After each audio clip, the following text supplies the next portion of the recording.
procrastination is killing all your potential, but there's a practical, effective method to defeat it fully. Fixing this single bad habit is enough to project your whole life to an entirely different direction, since it interferes with almost everything in your life.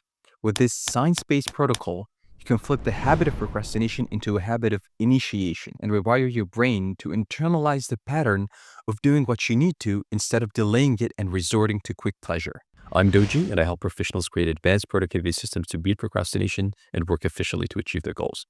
The first part of this protocol is the most important, yet also the most overlooked: understanding. So on the one level, I understand the psychology of it. Yeah, it's human nature to want to give in to feel good. It's human nature to discount future rewards. It's human nature to think about future self like a stranger. Now, knowing all that, I think I can beat that. Most people give no importance to understanding procrastination and instead use generic feel-good solutions that don't take into consideration the root cause of procrastination, when in reality, this aspect decides 90% of your response to it. Once you understand this 90% aspect, your approach to productivity and procrastination will flip around. Think of it like this. Imagine yourself in a desert.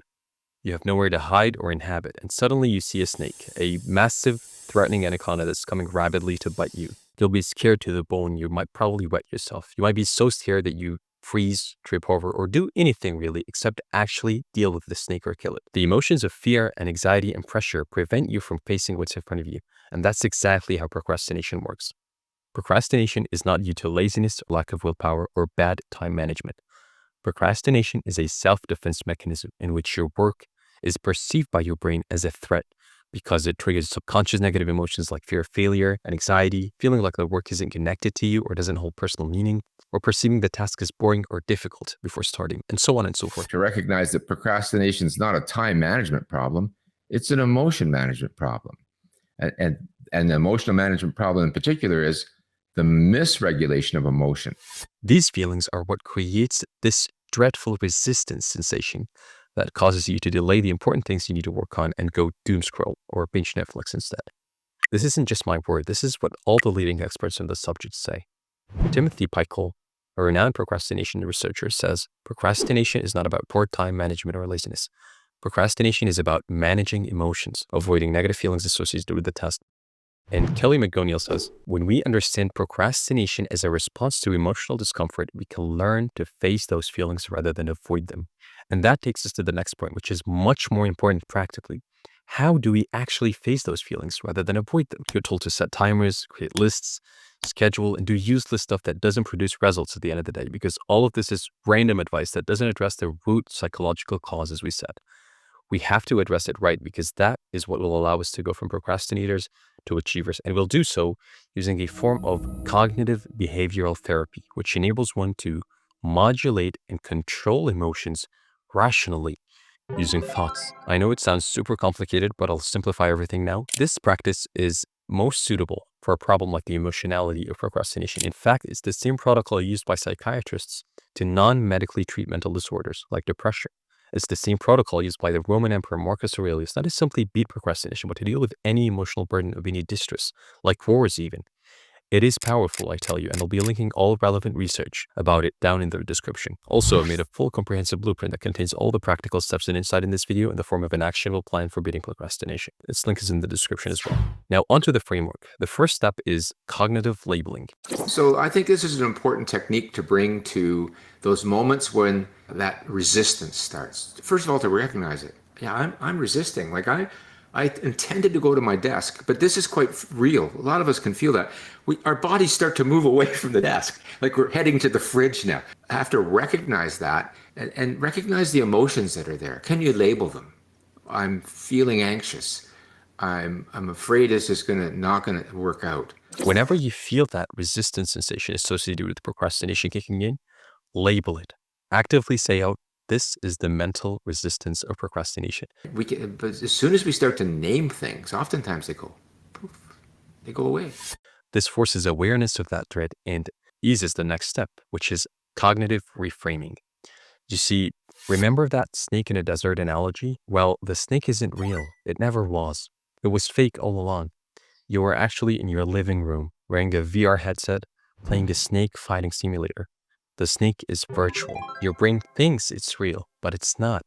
Likewise, the task you're procrastinating on isn't actually threatening, you just wrongfully perceive it to be. I'm in danger! These negative emotions are merely caused by your primitive emotional system malfunctioning. It's called the amygdala, overriding the rational part of your brain, the PFC using emotions.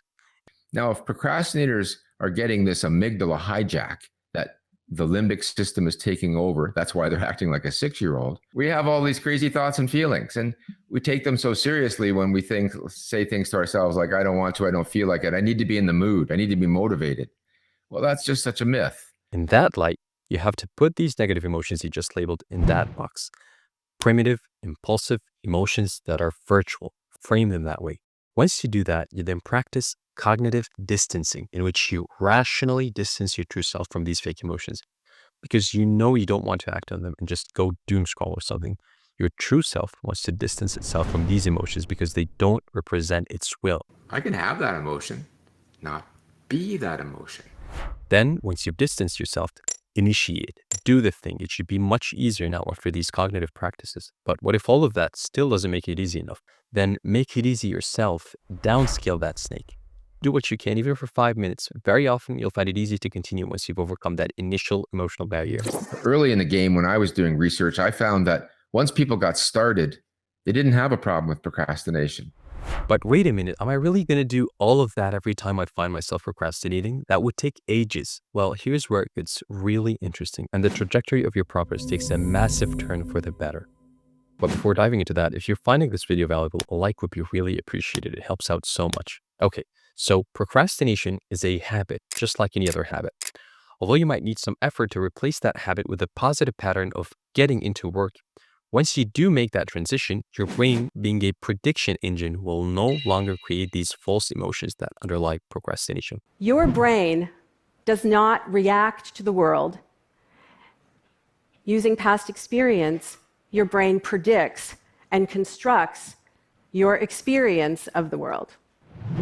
The snake will literally disappear because you faced it so many times and internalized the pattern repeatedly. So now your brain is indeed persuaded that these emotions are virtual and stops having them. Once you conquer that dreadful pattern, working becomes much easier. And that's where the exponential increase in productivity happens. Here's a comprehensive summary of everything in this video.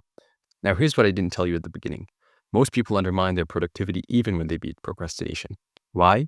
They ignore the skill of focus, which is the cornerstone of efficiency. That's why I made a full comprehensive slideshow guide on how to systematically develop and work with hyperfocus for maximum efficiency. Click here to watch it, and I'll see you in my next one.